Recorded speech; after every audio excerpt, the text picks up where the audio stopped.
본 말씀을 가지고 나의 삶대로 불려진다라는 제목으로 하나님 말씀을 증거하겠습니다. 한번 따라 하시겠습니다. 나는 누구인가? 나는 누구인가? 여러분은 누구십니까?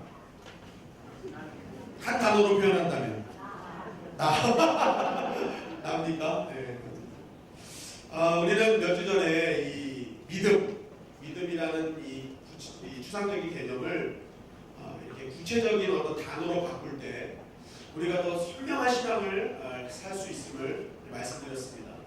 더불어 하나님 역시도 우리가 그냥 막연한 그런 하나님이라는 단어가 아니라 이 하나님이 어떻게 일하고 계시고 우리를 위해서 어떻게 무엇인가를 하고 계신다는 것을 구체적인 단어로 정확하게 깨달을 때 우리는 하나님과 더 가까운 관계 안에서 신앙생활을 할 수 있음을 말씀을 통해 알았습니다.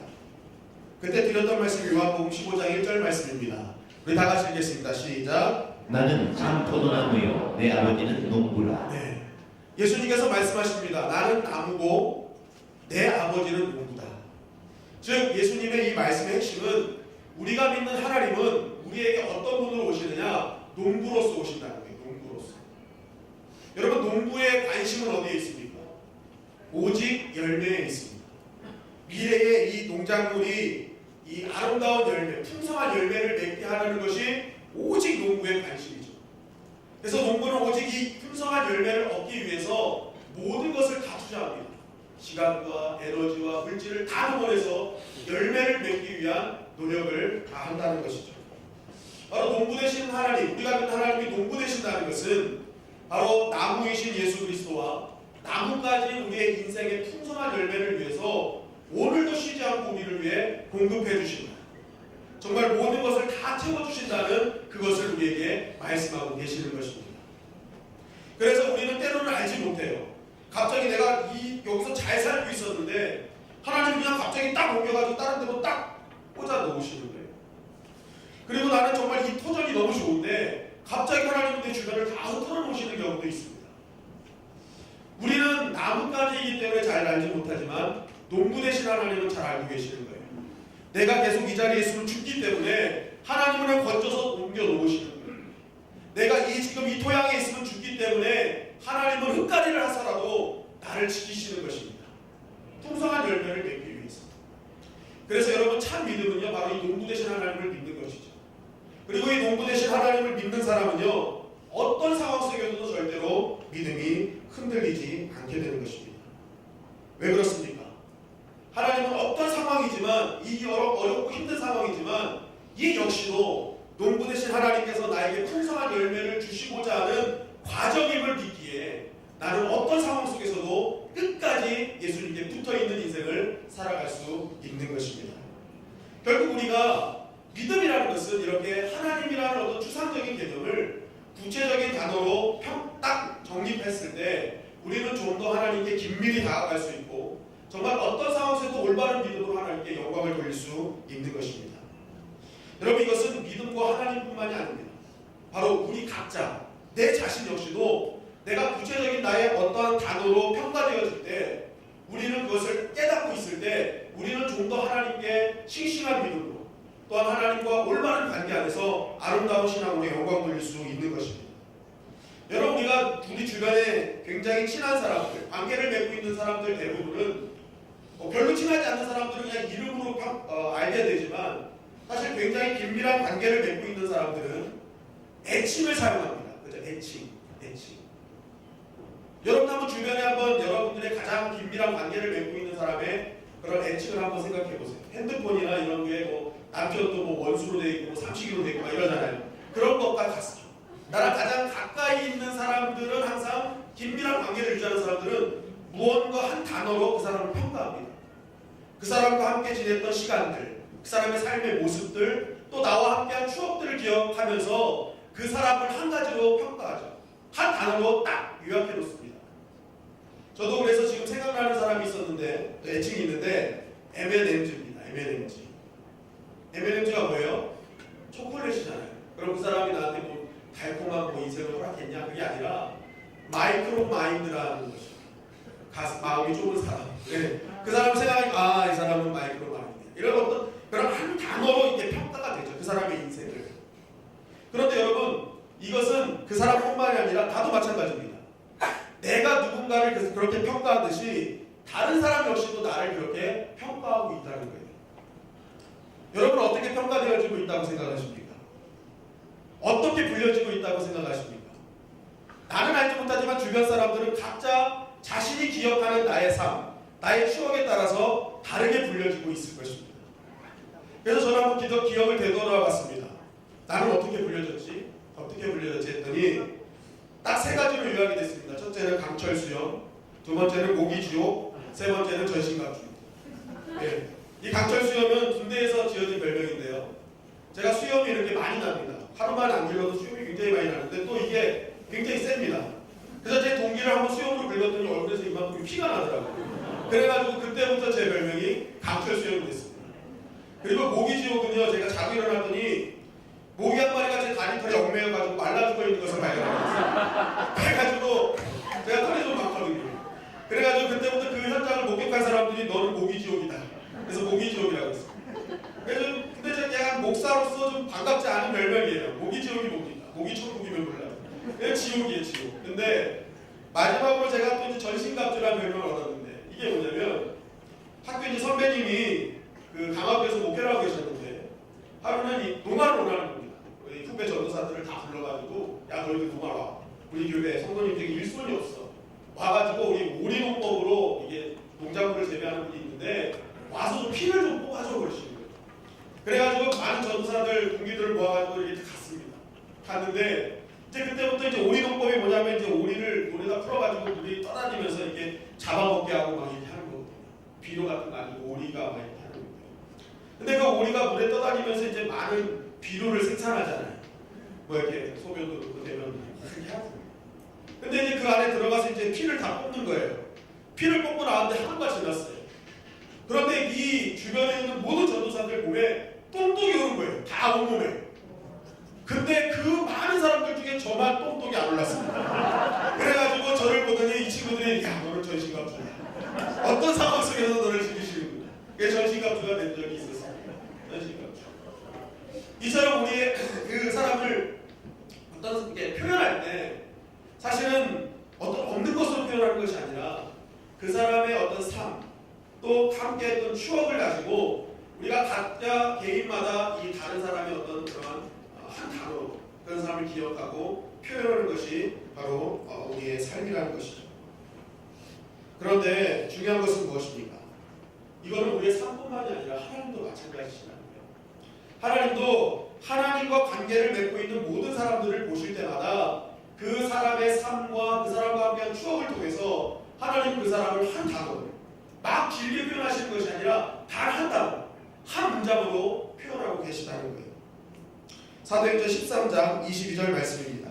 우리 다 같이 읽겠습니다. 시작. 패하시고 다윗을 왕으로 세우시고 증언하여 이르시되 내가 이새의 아들 다윗을 만나니 내 마음에 맞는 사람이라 내 뜻을 다 이루리라 하시더니. 네, 하나님께서 사울왕을 패하시고 다윗을 왕으로 세우시면서 다윗에게 말씀하시는 거예요. 너는 내 마음에 맞는 사람이다. 여러분 우리는 몇천 년 전 살았던 다윗의 삶이 구체적으로 어떤 삶을 살았는지는 성경 말씀 외에는 잘 알지 못합니다. 그것도 매일매일의 삶이 어떻는지 우리는 잘 알 수 없어요. 그냥 대표적인 사건을 보면서 우리는 이 사람은 이런 사람이었다라고 대부분 평가를 합니다. 그런데 하나님은 그 모든 것 다 제하더라도 다윗이 어떤 사람이었는지를 딱 한 단어로 우리에게 표현해 주고 계시는 거예요. 그게 뭐예요? 내 마음에 맞는 사람이다. 이 한 단어를 통해서 하나님 우리에게 이렇게 증거하시는 거예요. 다윗은 모든 삶의 매일매일이 하나님의 마음에 맞추는 삶이었다라고 증거합니다. 너희들 그거 성경 안 봐도 다윗은 매일매일 모든 것을 평가하고 기준하고 선택할 때 하나님이 어떤 마음을 가지고 있으실까? 하나님이시라면 이 자리에서 지금 무엇을 하셨을까라는 늘 그러한 마음을 갖고 살았다는 것을 이 단어 하나로 우리에게 표현해주고 계시는 것입니다. 그래서 우리는 다윗의 이 단어 한 가지만 보더라도 다윗의 일평생의 삶이 어떤 삶이었는지를 우리는 정확하게 알 수 있는 것이죠. 마태복음 23장 27절 말씀입니다. 다 같이 읽겠습니다. 시작. 화 있을진저 외식하는 서기관들과 바리새인들이여 거칠한 무덤 같으니 겉으로는 아름답게 보이나 그 안에는 죽은 사람의 뼈와 모든 더러운 것이 가득하도다. 네, 예수님께서 서기관들과 바리새인들을 향해서 회치가 물어났다라고 표현하셨습니다. 이 단어 하나를 통해서도 우리는 또 알 수 있는 것이 있습니다. 뭐냐면 예수님 시대에 살았던 서기관들과 바리새인들이 어떤 삶을 살았는지 이 단어로 우리는 알 수 있죠. 예수님은 이들에게 회칠한 무덤이라고 말씀하셨어요. 회칠한 무덤이 무엇입니까? 속에는 썩는 것으로 시체로 가득한데 겉으로만 하얀 회칠을 칠해서 번듯하게 보이는 것. 즉 겉과 속이 완전히 다른 인생을 살아가는 그러한 사람들을 말씀하고 있는 것이죠. 결국 예수님이 한 단어를 통해서 이 시대의 서기관과 바리새인들은 어떤 삶이었느냐? 겉으로 보는 것은 경건해 보이지만 속으로 들어갈수록 그들의 삶은 나와 아무런 상관이 없는 삶을 살았다는 것을 이 시대를 살아가는 우리에게 증거하고 있는 것입니다. 결국 단어 하나를 가지고 우리는 그 사람이 어떻게 살았는지, 그들이 하나님과 어떤 추억을 갖고 있는지를 우리는 정확하게 볼 수 있다는 것이죠. 여러분은 지금 하나님 앞에 어떤 단어로 평가되어지고 있다고 생각을 하십니까? 여러분, 우리가 하나님이 나를 어떻게 보는지 그걸 정확하게 우리는 알 수 없어요. 그러나 유추할 수는 있죠. 무엇입니까? 그러한 표현이 한 단어로 표현되는 것이 우리의 삶 속에서도 우리의 삶을 통해 나타나는 것처럼 또 하나님께서 그들을 평가하실 때 그들의 신앙과 추억을 통해서 하나님이 말씀해 주셨다는 것을 바라봤을 때 하나님께서 지금 나를 표현하실 수 있는 어떤 단어를 표현하신가는 지금 내가 하는 신앙생활을 통해서 우리는 깨달을 수 있는 것입니다. 만약 내가 신앙생활을 할 때 무엇을 하든지 간에 하나님 마음에 합하기를 힘쓰고 하나님 마음이 도대체 무엇일까? 하나님이 이 상황을 통해서 어떤 마음을 품으실까? 하나님은 어떻게 하실까를 늘 묵상하는 사람은 내 마음에 합한 자라고 하나님이 인정하고 계시다는 거예요. 그러나 반대로 우리가 이렇게 예배에까지 와서 경건하게 앉아서 예배를 드리는 것 같지만 예배가 끝나고 각자의 삶에 돌아가서 세상 사람들과 동일하게 똑같은 모습으로 살고 있다면 역시 그 사람들을 향해서 주님은 말씀하실 것입니다. 회칠한 무덤 같은 사람. 겉으로는 경건한 척하나 속으로 여전히 세상과 같은 사람이 살고 있다면 하나님의 평가는 당연할 것입니다. 여러분, 오늘 우리가 이왕 하나님을 믿는다면 하나님께 좋은 평가를 들어야 될 줄 믿습니다. 정말 이왕 하나님을 믿기 시작했는데 우리가 너는 내 마음에 합한 자라는 평가를 들어야 되지 않겠습니까? 근데 지금까지 삶은 나 그렇게 못 살았어요 하는 사람들은 어떻게 해야 될까요? 그럼 이제는 하나님이 불려주신 대로 우리가 삶을 살아가기 시작할 때 우리는 비로소 그때와 하나님과 관계 있는 사람으로 살아갈 수 있는 것입니다. 그렇다면 하나님은 이 시대를 살아가는 우리를 어떻게 불러주고 계십니까? 그것이 바로 오늘 고린도전서 3장 16절입니다. 우리 다 같이 읽겠습니다. 시작. 너희는 너희가 하나님의 성전인 것과 하나님의 성령이 너희 안에 계시는 것을 알지 못하느냐. 하나님께서는 말씀을 통해서 이 땅을 살아가는 하나님의 백성들이 어떻게 불려지기를 원하시는지 정확하게 말씀하고 있어요. 너희는 성전의 사람이다. 너희는 성령의 사람이다. 이제 너희는 성전인 사람으로 살아가야 돼. 너희는 이제는 성령의 사람으로 살아가야 돼. 라고 우리에게 정확하게 구체적인 단어로 말씀해주고 계시다는 것입니다. 너희가 성전인 사람으로 살아갈 때, 너희가 너희 안에 성령이 거하심을 인정하고 살아갈 때 비로소 너희는 나와 관계 있는 자가 될 거야 라고 주님은 말씀하고 있는 것입니다. 결국 내가 하나님 앞에 바른 관계의 사람, 하나님이 인정하는 믿음의 사람이 되기 위해서 오늘 우리가 해야 될 일은 무엇입니까? 내가 성전으로 불러주셨다는 것을 인지하는 것입니다. 내 안에 성령님이 거하는 하나님의 사람임을 우리는 오늘 깨닫고 가야 되는 것입니다. 여러분, 그렇다면 성전으로 살아간다는 것은 무엇을 의미하는 것일까요? 어제 이제 우리 교회의 전통적인 특징이 있죠. 토요일날 새벽기도를 끝나면 성전 청소를 하는 것이 우리 교회의 특징입니다. 이번에 러시아 캠프와 이 추석 명절이 껴가지고 어제는 기존에 오시던 분의 한 3분의 1, 2분의 1이나 3분의 1 정도 수준만 이렇게 오셨어요. 적은 인원이 오셨습니다. 예배가 끝나고 이제 어떻게 해서 식사도 해야 되나 뭐 이런데 다 하시겠다는 거예요. 그러더니 이 적은 인원이 이제 청소를 하기 시작하는데요. 이전보다 적은 인원이 오셨잖아요. 그러면 대충 하실 줄 알았더니 오히려 2배의 일을 더 하시는 거예요. 없는 사람의 목까지 하기 위해서 열심히 이것저것 구석구석 다 청소하고 놀아주시는데, 물론 사람이 많을 때보다는 좀 부족할 수 있습니다. 그런데 없는 사람의 몸까지 내가 해야겠다라는 마음을 가지고 열심히 청소를 하시는데 얼마나 감사한지 모르겠어요. 그런데 이것은 비단 어제 참석하시는 분들뿐만이 아니라 우리 주님의 영광교회 모든 성도님들 역시도 만약 내 눈앞에 쓰레기가 보이고 성전에 더러운 것들이 보이면 분명히 내 손으로 치우셨을 것입니다. 왜 그렇습니까? 이 교회와 이 성전이 하나님이 임재하시는 성전임을 우리는 믿기 때문에 그렇죠. 내가 사는 곳이 아닙니다. 여러분, 내가 사는 곳 잘 안 치우잖아요. 그죠? 잘 안 치우잖아요. 손님이 오실 때야 비로소 치우잖아요. 그래서 어떤 분들은 꼭 청소하고 싶으면 목사님 신방해 주세요 그러시잖아요. 그래가지고 목사님 신방하는 날 그냥 막 열심히 청소하고 하시잖아요. 깨끗해지잖아요. 근데 장동을 뭐 다 쏟아지고 막 이런 일들이 막 벌어지는데, 어쨌든 이 내 집이 안에 하나님이 임재하시는 곳임을 믿기 때문에 우리는 이 성전의 더러운 것과 쓰레기 같은 것을 보면은 얼른 치웁니다. 여러분, 우리가 성전으로 세워져 가고 성전으로 살아간다는 것은 바로 이와 같은 것입니다. 하나님께서 나를 성전으로 불러주셨다는 것을 믿을 때 우리는 어떻게 합니까? 그것을 깨닫는 사람은요, 우리가 보여지는 성전의 쓰레기와 더러운 것을 치우듯이 내 안에 있는 더러운 죄악과 더러운 것들을 다 청소하기 시작하는 거예요. 내 안에 불경건한 것, 하나님이 싫어하시는 것, 육체의 정욕들을 채우는 것을 금해버리고, 그때부터 하나님이 원하시는 성전으로 지어져 가기 위해서 올바른 것들, 하나님이 원하시는 것들로 채우기 시작하는 것이 바로 성전으로 살아가는 자의 모습이라는 것입니다.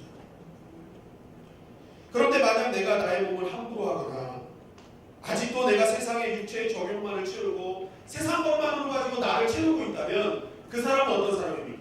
내가 성전으로, 나를 성전으로 불러주셨다는 이 개념이 정확하게 내 가슴 속에 남아있지 않는 것입니다. 여러분, 우리가 기억해야 될 것은 우리가 하나님의 부르신 성전으로 올바로 살아가지 않으면 나도 문제지만 우리가 지금 이 자리에 거하는 이 예배당, 이 성전, 이 교회 역시도 교회의 기능과 성전의 기능을 완전히 상실한다는 것을 여러분들은 꼭 아셔야 되는 것입니다. 왜 그럴까요? 제가 얼마 전에 우리 중고등부 학생들 뒤에 앉아있는데 그 아이들과 새 성전에 가가지고 스탠딩 예배를 드렸습니다. 정말 곰팡이 냄새나고 막 이제 치우기 시작하는 그때에 아이들과 함께 가서 이제 예배를 드리는데 제가 아이들에게 이런 얘기를 했습니다. 얘들아, 경찰서는 왜 경찰서니? 물어봤어요. 여러분, 경찰서가 왜 경찰서가 됩니까?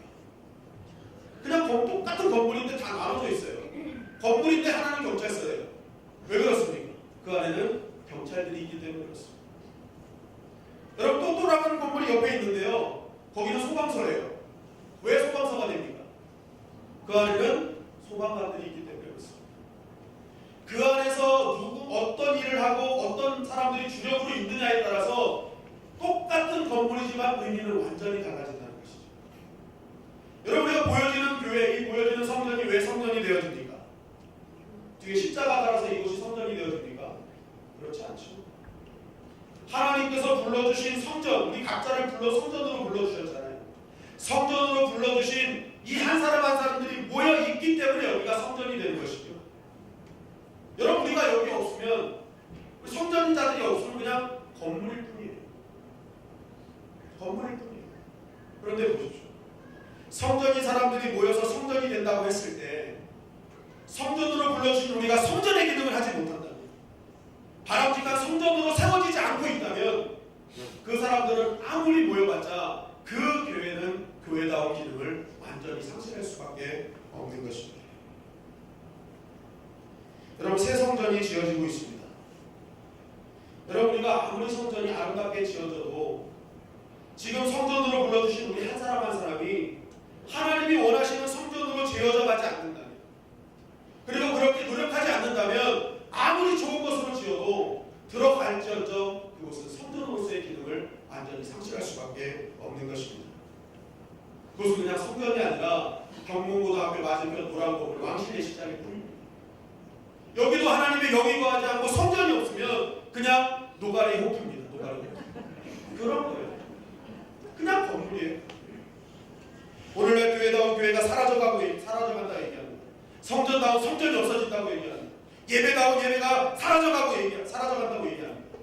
이것을 통해 수많은 신학자와 박사들과 전문가들이 막 대안을 내놓죠. 어떻게 해야 된다, 이렇게 해야 된다, 저렇게 해야 된다. 그러나 여러분, 많은 대안과 대책들이 있지만 진짜 회복돼야 될 것은 단 한 가지입니다. 성전으로 불러주신 우리가 성전으로서의 기능을 하기 시작하면 교회는 회복되어질 줄 믿습니다. 그것이 바로 법칙인 거예요. 아무리 수많은 대안이 있어도 우리가 하나님의 성전으로 지어지지 않는다면 모인 우리가 성전이 될 수 없는 것입니다. 그렇다면 우리가 성전으로서 회복될 수 있는 방안은 무엇입니까? 어떻게 하면 우리가 성전과 같은 자들이 되어질 수 있을까? 그 말씀이 열왕기상 6장 11절부터 13절에 있는 말씀입니다.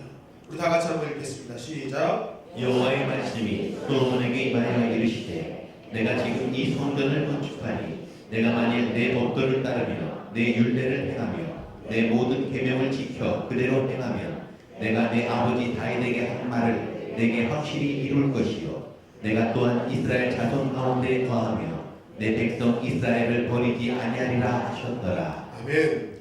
여러분, 이 말씀은 우리가 늘 성경 전체적으로 봤을 때 비슷한 말씀들이 많기 때문에 사실 이 말씀만 보면 그렇게 감동이 없습니다. 왜냐하면 말씀 잘 지켜라.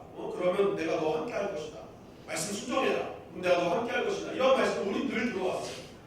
그래서 이 말씀 자체로만 보면은 별다른 감흥이 느껴지지 않습니다.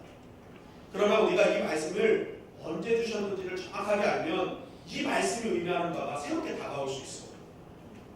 여러분, 이 말씀은요 언제 주신 것이냐면 솔로몬이 하나님의 성전을 짓고 외부 공사를 다 마친 다음에 내부 공사를 들어가려고 할 때 하나님이 솔로몬 쏙 하고 하시면서 이 말씀을 주신 것입니다. 여러분, 솔로몬은 하나님께 아름다운 성전을 드리기 위해서 열심히 노력했을 것입니다. 좀 더 아름다운 성전을 빨리 복원하기 위해서 정말 앞뒤 모르고 막 달려갔을 거예요. 그런데 하나님 갑자기 멈추신 거예요. 그러면서 솔로몬에게 이렇게 말씀하시는 것입니다. 솔로몬아, 너 지금 열심히 성전 짓고 있는데 너 잠깐 멈춰서 한번 생각해 보겠니? 너가 지금 아름다운 성전을 만들고 있는데 정말 너가 그 성전이 진짜 성전이 되기 위해서 너는 어떻게 해야 되는 줄 알아? 지금 성전을 만들고 있는 너 자신이, 앞으로 이 성전에서 예배드릴 너 자신이 하나님 말씀으로 바로 서지 않는다면 그것은 성전이 될 수 없어. 너 이제 내부공사 들어갈 텐데 이러한 마음 없이 내부공사 들어가면 그 성전 나랑 관계없는 성전이다 라고 하나님이 말씀하고 있는 것입니다. 너 매일매일 성전을 지을 때마다 이거 꼭 묵상해야 된다는 거예요. 빠르게 하지 말고 바르게 가라는 것입니다.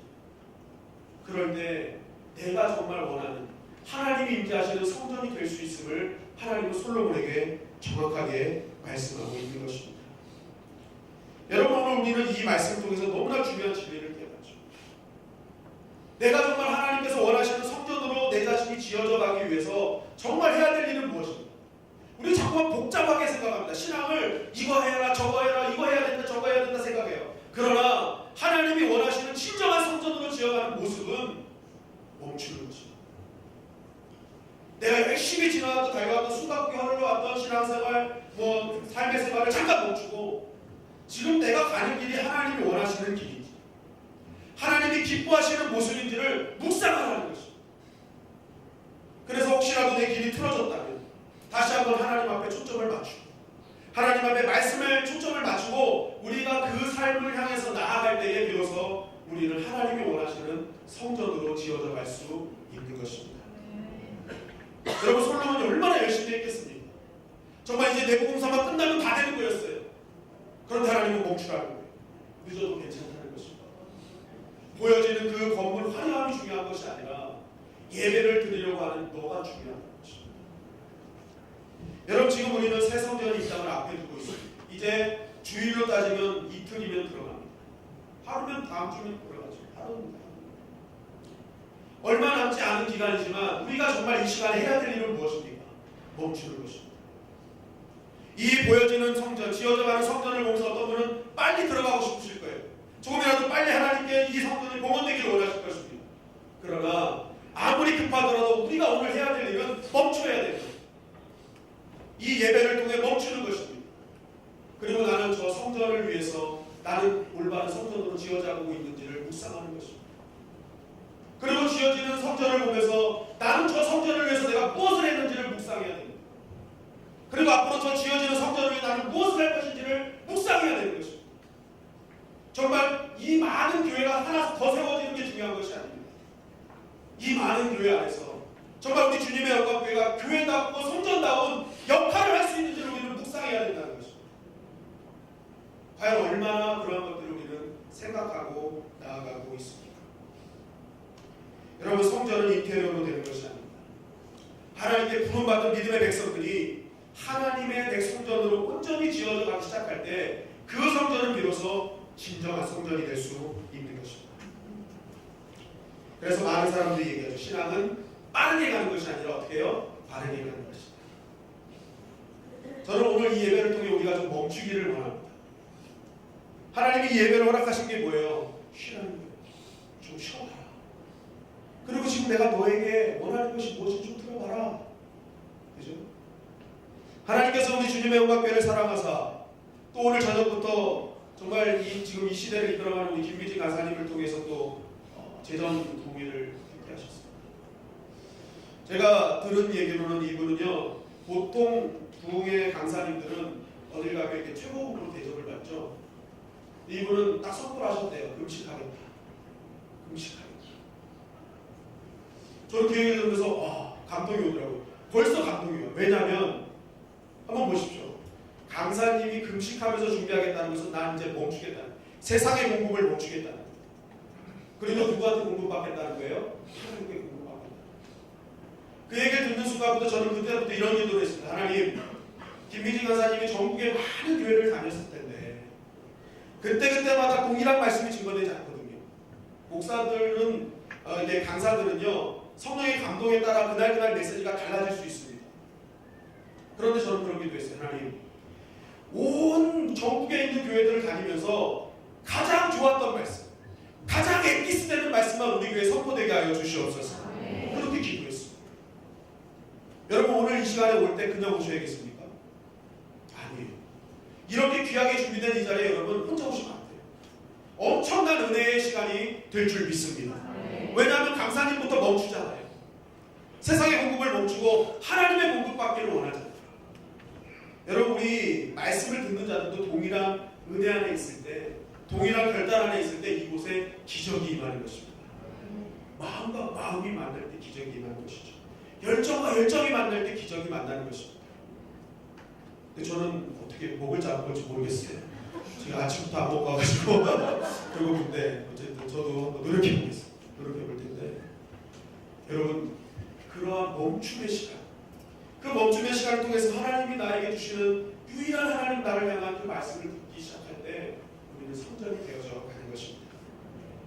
둘째로 우리는 성령의 사람임을 잊지 말아야 되는 것입니다. 고린도전서 3장 16절입니다. 다 같이 읽겠습니다. 시작. 너희는 너희가 하나님의 성전인 것과 하나님의 성령이 너희 안에 계시는 것을 알지 못하느냐. 네, 하나님 우리에게 너는 성전의 사람이다 라고 하신 다음에 성령의 사람이다 라고 말씀하시고 있습니다. 그렇다면 성령의 사람은 어떤 사람일까요? 성령의 사람의 특징이 뭘까요? 사도행전 1장 8절 말씀입니다. 다 같이 읽겠습니다. 시작. 오직 성령이 너희에게 임하시면 너희가 권능을 받고 예루살렘과 온 유대와 사마리아와 땅끝까지 이르러 내 증인이 되리라 하시니라. 1장 8절 상반절에 보니까 오직 성령이 너희에게 임하시면 너희가 뭘 받아요? 권능을 받는다.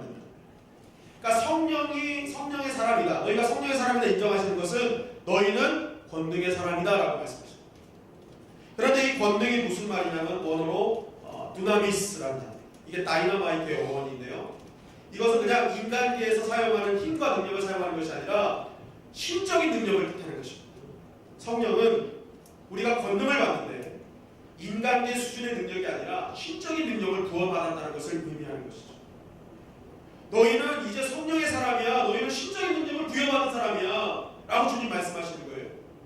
그러면서 너희가 그 능력을, 신적인 능력을 부여받아서 어떻게 살아야 되는가라는 것이 1장 8절 하반절입니다. 예루살렘과 온 유대와 사마리아 땅끝까지 이르러 내 증인이 될 것이라고 말씀하고 있습니다. 너희가 그런 신적인 능력을 부여받으면 어떻게 하는 거예요? 그때부터 그 능력을 가지고 예수님의 삶을 그대로 따라서 너를 보고 예수님이 어떤 분인지를 보여주라는 것입니다. 여러분, 그러면 도대체 예수님의 삶이 무엇이길래 이런 신적인 능력이 필요하냐는 거예요. 이런 권능이 왜 필요해요? 그냥 내가 살면 되지. 근데 여러분, 예수님의 삶은요, 철저하게 저주를 삶으셨어요. 철저하게 낮아지는 삶이었어요. 철저하게 상대방의 발 아래로 내려가는 삶이었다. 세족의 삶 아닙니다. 여러분, 이러한 헌신과 저주는 삶, 또 누군가의 발 아래로 내려가는 것은 인간계의 능력으로는 할 수 없는 것임을 말씀하고 있는 것입니다. 만약 이것이 인간계에서 할 수 있는 능력이라면 우리 벌써 내 남편을 엄청나게 섬겼어도 내 부인을 너무너무 사랑스러워했을 것입니다. 근데 이건 우리 인간계의 능력으로 할 수 없는 거예요. 그러니까 하나님께서 우리에게 성령을 부어주시다 신적인 능력을 부어주시는 것입니다. 그건 너네 힘으로 되는 거 아니거든. 이거는 하나님께서 주시는 다이너마이트 같은 능력이 없으면 너희는 절대로 저질 수 없어. 너희는 절대로 헌신할 수 없어. 너희는 절대로 바라의 삶을 살 수 없음을 우리에게 알려주고 있는 것입니다. 여러분, 우리는 예수님의 능력을 받으면 뭔가 이기려고만 합니다. 그것이 진짜 능력이라고 생각을 합니다. 여러분, 근데 진짜 힘이 이기는 것만 진짜 힘입니까? 그렇지 않습니다. 져주는 것이 여러분 진짜 힘인 줄 믿습니다. 여러분, 요즘 첫째 아들 호준아, 너 귀 좀 막고 있어요. 뒤에 들고 있는데, 제가 친한 아들이 요즘 농구에 완전히 빠져 있어요. 푹 빠져 있어요. 그래가지고 졸업하고 중학교 가면서 농구 시작했는데 지금 키가 막 6, 7cm가 그냥 훅 자랐어요. 농구하면서. 그래서 얘가 막 시간만 되면 아빠 농구하러 가요. 자꾸만 그래요. 그래서 제가 가끔 시간이 되면 이 아이와 농구를 하러 1대1을 하러 갑니다. 어떤 분들은 이 얘기를 듣고 어떻게 저 몸에 무슨 농구를 뜰 수가 있을까라고 생각하지만, 제가 신학대학 때 제가 우리 신학대학의 주전 슈터였습니다. 믿지 않으시겠지만 들어가면 쏘면 들어갔습니다. 쏘면 들어갔는데, 그럼 뭐 여러분 현장에 없으셨으니까 제가 막 말해도 뭐 상관없습니다. 우리 신학대학이 충장배 우승도 하고 그랬어요. 제가 그때 거기 주전 멤버였습니다. 그럼 제가 그런 사람입니다. 저 무시하시면 안 됩니다. 근데 어쨌든 제가 농구도 굉장히 좋아하거든요. 그래서 이제 아들을 데리고 농구하러 갑니다. 그래서 이제 한번 둘이 정식으로 시합을 하면 3-8 2승제로 시합을 하거든요. 여태까지 2번을 했습니다. 세트 스코어가 어떻게 될까요? 세트 스코어가 몇 대 몇일 것 같습니까? 1대, 혹시 1대1이다. 2대 0이다. 대부분 아마 그렇게 생각하실 텐데요. 누가 이길 거라고 생각하십니까? 네, 의견이 분분하십니다. 세트 스코어 1대1입니다. 한 번은 호준이가 이겼고 한 번은 제가 이겼습니다. 여러분, 근데요, 호준이가 이걸 들으면 어떻게 생각할지 모르겠지만 사실 저는 마음만 먹으면 쟤를 이길 수 있습니다. 마음만 먹으면 이길 수 있어요. 왜냐하면 제 몸을 보시면 제 반밖에 안 돼요, 제가. 그래서 제가 그냥 몸으로 툭 밀면 그냥 저로 나가 떨어집니다. 그래서 이렇게 뭐 레이업 급하면 제가 이길 수 있는데, 저는 절대로 다 이기지 않습니다. 지더라도 이기더라도 막 1점차 승부로 즐깁니다. 왜 이럴까요? 저는 저 아이를 언제든지 이길 수 있는 능력이 있기 때문에 저는 승부를 제가 조절하는 것입니다. 왜냐하면 이게 조절해야 저 아이가 흥미를 갖고 계속 할 거 아니에요. 아마 다음 경기는 제가 질 겁니다. 저는 승부를 조절할 줄 알기 때문에. 여러분, 진짜 능력이 뭔지 아십니까? 진짜 힘이 뭔지 아십니까? 승부를 조절할 줄 아는 일이 진짜 힘인 것입니다. 아둥바둥해서 싸워서 이기는 건요, 비슷한 실력이에요. 그런 비슷한 실력은요, 그 사람 상대방 라이벌의 컨디션이 조금 안 좋거나 내가 마음의 내 상황이 조금 안 들으면요, 언제든지 승부를 뒤집힐 수 있어요. 그러나 승부를 조절할 수 있는 사람은요, 어떤 상황이든 상관없어요. 더 뛰어난 능력을 갖고 있기 때문에 언제든지 내가 져줘도 기쁘고, 이기는 것도 겨우겨우 막 승부를 조절하면서 이기기 때문에 서로 즐거울 수 있는 것입니다.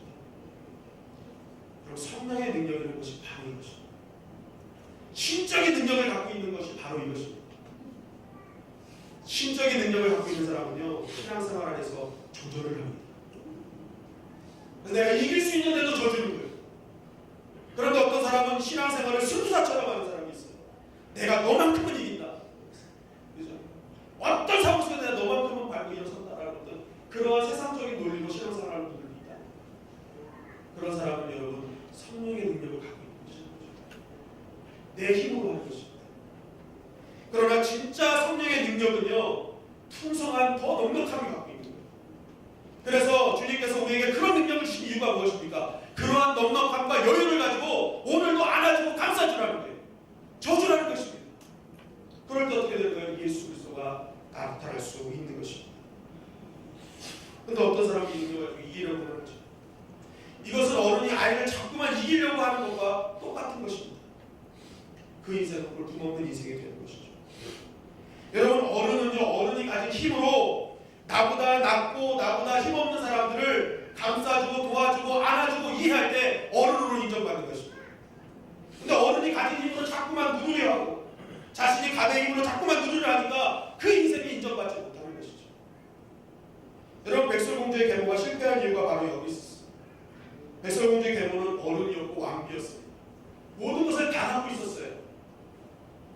그런데 이 계모는요, 자신이 갖고 있는 힘을 어디다 사용합니까? 백설공주의 미모와 대결하는 데로 사용하잖아요. 여러분, 40, 50대 여자가 어떻게 20대 미모를 따라갈 수 있습니까? 그건 과학의 힘으로도 이길 수 없습니다. 자연미는요, 과학의 미가 따라갈 수 없어요. 그런데 이 40, 50대 여자가 자꾸만 20대 여자의 그런 미모와 승부를 하니까 치는 것입니다. 하나님은 이미 왕비에게 왕비다운 매력을 주었고요. 그 나이에 맞는 매력을 줬단 말이에요. 그럼 이 왕비는 자기가 갖고 있는 매력만 가지고 승부했어도 백설공주를 여유롭게 이겼을 것입니다. 그런데 자꾸만 주신 힘을 엉뚱한 데 사용하니까 결국 지는 인생이 되는 것이죠. 제가 배구도 좋아하는데 배구를 보면 젊은 선수들은요, 상대방의 콧대에 있는 힘을 다해 꽂아놓는 것을 목표로 삼습니다. 그런데 예전에 고려정권의 장윤탕이라든지 되게 유명한 선수들을 보면요, 정말 실력 있는 노련한 베테랑들은 힘으로 꽂아놓지 않습니다. 나이가 들면 들수록 점프해가지고 상대방의 블로커에 손을 보면서 거기다 그냥 톡 쳐가지고 터치아웃을 시키는 것이 베테랑이고 노련한 사람입니다. 그러니까 나이 있는 베테랑들이 그때 상대방의 콧대에 꽂아놓으려고 하는 순간부터 그 사람은 은퇴해야 되는 거예요. 베테랑은 베테랑만의 기술이 있는 것입니다. 가진 힘을 가지고 온전히 사용할 수 있는 지혜가 필요한 것이죠. 여러분, 우리가 하나님께서 이런 두나미스 같은 능력을 주셨는데 우리는 자꾸만 이것을 계모처럼 사용하는 거예요. 경제로 이기려고 하고. 여러분, 진정한 성령의 사람은 어떤 사람입니까? 이 주신 하나님의 그 크신 능력, 신적인 능력을 가지고 오늘도 인간계에서 살아가는 자들을 안아주는 것입니다.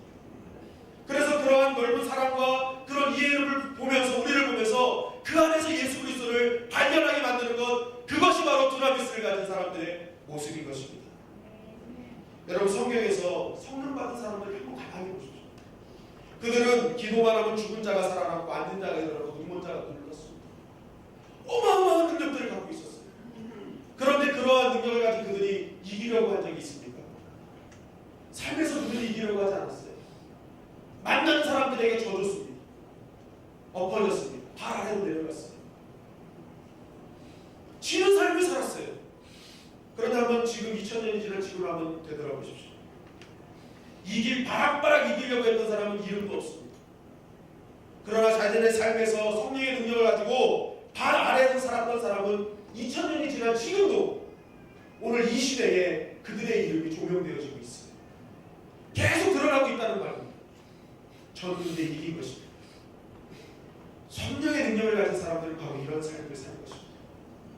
나는 분명히 진 것 같은데 하나님은 나를 이기게 만들어주십니다.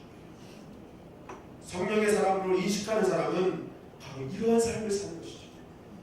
그리고 성령을 가진 사람, 이런 인식을 가진 사람은 하나님의 관계뿐만이 아니라 사람의 관계에서도 온전한 관계로 유지할 수 있는 것입니다. 저는 우리 주님의 영광교회 모든 성도님들이 이제는 정말로 하나님께서 불려주시는 대로 인생을 살아가시기를 주님의 이름으로 간절히 축원합니다. 여러분들은 성전으로 불러주셨어요. 여러분을 성령의 사람으로 불러주셨어요. 그럼 여러분 이것을 믿는다면 오늘부터 여러분 잠깐 좀 멈추세요. 급하게만 살지 마시고 좀 멈추세요. 그리고 돌아보십시오. 내가 지나왔던 나의 길이 하나님께서 원하시는 길이었는지 한번 보십시오. 그리고 여러분들이 주신 하나님의 능력을 가지고 누군가의 발 아래 한번 들어가 보십시오. 지는 것 같지만 이긴 자가 되어 있고 나를 통해 예수 그리스도가 증거되고 있을 것입니다. 여러분, 그런 사람들이 모인 우리 주님의 영광교회가 하나님이 기뻐하시는 성전으로 지어져가게 될 줄 믿습니다. 그리고 그러한 성전이 된 교회 오는 자들마다 하나님의 풍성한 은혜를 경험하고 회복되는 역사가 일어나게 될 것입니다.